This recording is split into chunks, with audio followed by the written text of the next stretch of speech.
অসুস্থ হওয়ার বেশ কদিন আগের থেকেই বরমশাইয়ের অভিযোগ আমি নাকি তাকে ভালো মন্দ করে খাওয়াচ্ছি না। তো তার কথা অনুযায়ী সন্ধ্যের টিফিন হিসেবে বানিয়ে নিলাম মাছের কচুরি, তার সাথে কাশ্মীরি আলুর দম। খেতে কিন্তু বেশ সুন্দর লাগে, তোমরাও একদিন ট্রাই করে দেখো, বেশ ভালো লাগবে। তো চলো উপকরণে আসা যাক। রান্নাটা করেছিলাম বললে ভুল হবে, যেহেতু আমি হাত নিয়ে সমস্যায় ভুগছি তাই বরমশাইয়ের সাহায্য ছাড়া আমার কোনো কিছুই সম্ভব নয়। তাই তার সাহায্য নিয়েই তাকে সন্ধ্যের টিফিন হিসেবে এই সুন্দর একটা রেসিপি উপহার দিলাম, সঙ্গে তোমাদেরকেও। রেসিপিটি পুরোটা দেখে তোমরাও কিন্তু বাড়িতে ট্রাই করো, খেতে কিন্তু অসাধারণ হয়েছিল। তো চলো এবার আমি আমার বরমশাইয়ের কাছ থেকে রিভিউটা নিয়ে নিই, তারপর তোমাদেরকে রেসিপির উপকরণ আর পদ্ধতি কিভাবে বানিয়েছি সবটাই তোমাদেরকে শেয়ার করব। তো এই ছিল আমার বরমশাইয়ের খাওয়ার পরের রিভিউ। তো এবার আমি রেসিপিতে চলে আসি। মাছের পেটি নিয়ে নিয়েছিলাম। তোমরা রুই মাছ, কাতলা মাছ, ভেটকি মাছ যেটা তোমাদের পছন্দ সেটাই নিতে পারো। আমি নিয়েছিলাম রুই মাছের 4টি পেটি। তো 4টি পেটিকে আমি নুন হলুদ দিয়ে প্রেশার কুকারে সেদ্ধ করতে দিয়েছিলাম। মাছের কচুরির সাথে ছিল কাশ্মীরি আলুর দম, তাই আলুর দম বানানোর জন্য মাঝারি সাইজের কয়েকটা আলুকে ভালো করে ছাড়িয়ে জল দিয়ে ধুয়ে সেটাকে সেদ্ধ করতে দিয়ে দেওয়ার পালা। তো ওদিকে আলু ছাড়ানো হয়ে গেছে, আর এদিকে দেখো মাছটাও সেদ্ধ হয়ে এসছে। মাছ সেদ্ধ হয়ে যাওয়ার পরে সেদ্ধ মাছটি জল থেকে তুলে নিলাম আর বাটিতে রেখে ভালো করে সেখান থেকে কাঁটাগুলোকে ছাড়িয়ে নিলাম। সমস্ত কাঁটাটা খুব ভালো করে ছাড়িয়ে নিতে হবে, দেখে নেবে একটাও যেন কাটা না থাকে, কারণ এই মাছটাই কিন্তু পুর হিসেবে কচুরির মধ্যে যাবে, তাই খুব ভালো করে তোমরা দেখে কাঁটাটা ছাড়িয়ে নেবে। মাছের কাঁটা ছাড়ানো হয়ে যাওয়ার পরে মাছটাকে ভালো করে আলু সেদ্ধ মাখার মতন করে একদম ভালো করে মেখে নেবে, তার মধ্যে নুন হলুদ কিছুই দেওয়ার দরকার নেই। অপর দিকে মাছটা রেডি করার জন্য 3টে মাঝারি সাইজের পেঁয়াজকে আমি এইভাবে কুচি করে কেটে নিয়েছি, তার সাথে দিয়েছি কুচনো কাঁচা লঙ্কা 4 থেকে 5টা।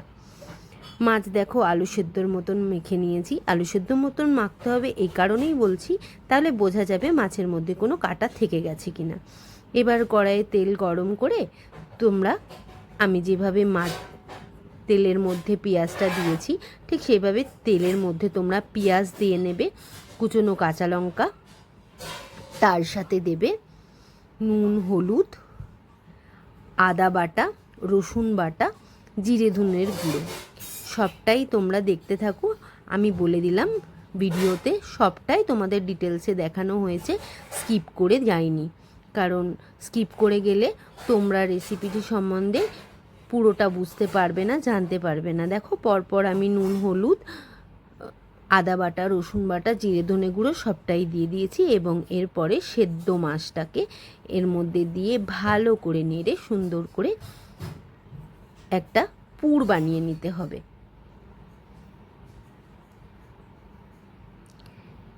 পুর বানানো আমার রেডি হয়ে গেছে। ওদিকে ময়দাটাকে মেখে লেচি কেটে নিয়েছি। এবার লেচির মধ্যে ওই পুরটাকে ঠিক সুন্দর করে কচুরি যেভাবে বানায় ঠিক সেভাবে রেডি করে নিতে হবে। কচুরির পুর দিয়ে আমার ময়দা রেডি। এবার কড়াই চাপিয়ে তেল গরম করে নেওয়ার পালা।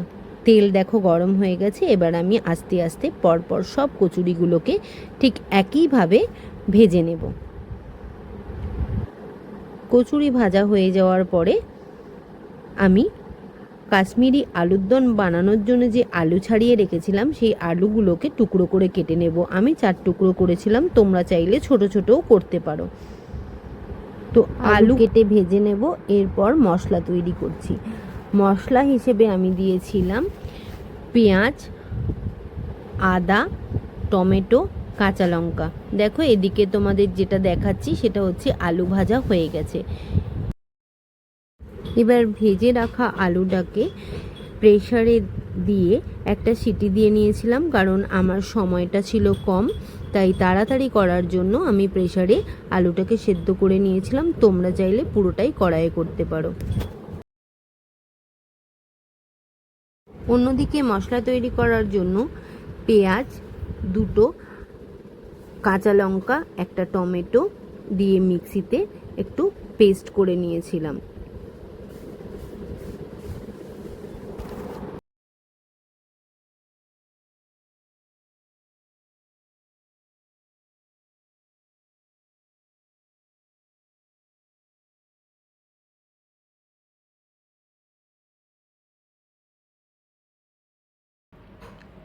এবার কড়াই চাপিয়ে তার মধ্যে তেল দিয়ে জিরে ফোড়ন হিসেবে দিয়ে তার সাথে দুটো কাঁচা লঙ্কা আর তেজপাতা দিয়ে তার মধ্যে বেটে রাখা মশলা দিয়ে দিতে হবে।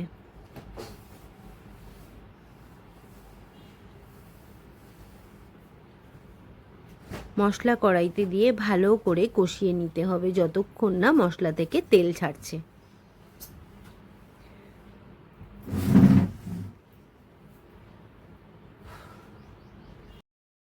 মশলায় তেল ছেড়ে আসলে এর মধ্যে আদা বাটা, রসুন বাটা, জিরে ধনে গুঁড়ো, লঙ্কার গুঁড়ো, কাশ্মীরি লঙ্কার গুঁড়ো, হলুদ গুঁড়ো দিয়ে ভালো করে নেড়ে একটু শুকনো শুকনো করে নিতে হবে। খেয়াল রাখতে হবে কড়াইতে যেন লেগে না যায়। যখন শুকনো হয়ে আসবে তখন ফেটানো 50 গ্রাম টক দই দিয়ে দিতে হবে। দেওয়ার পরে এটা ভালো করে নাড়তে থাকতে হবে এবং এরপরে যেটা করতে হবে সেটা হচ্ছে আমুলের ফ্রেশ ক্রিম। এটা তোমরা দিলে আলুর দমটা সত্যি একটু অসাধারণ একটা টেস্ট আনে। আমি 2 থেকে 3 চামচ আমুলের ফ্রেশ ক্রিম দিয়েছিলাম। এইটা কিন্তু এই কাশ্মীরি আলুর দম বানানোর সময় ফ্রেশ ক্রিমটা দিতে একদম ভুলবে না। তো রান্না আমার রেডি।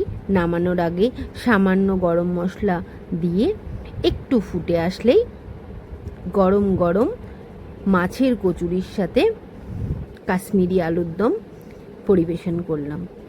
তো ভিডিওটা কেমন লাগলো? যদি ভালো লাগে অবশ্যই বাড়িতে একবার ট্রাই করবে, আর আমাকে কিন্তু কমেন্ট করতে ভুলো না। কেমন?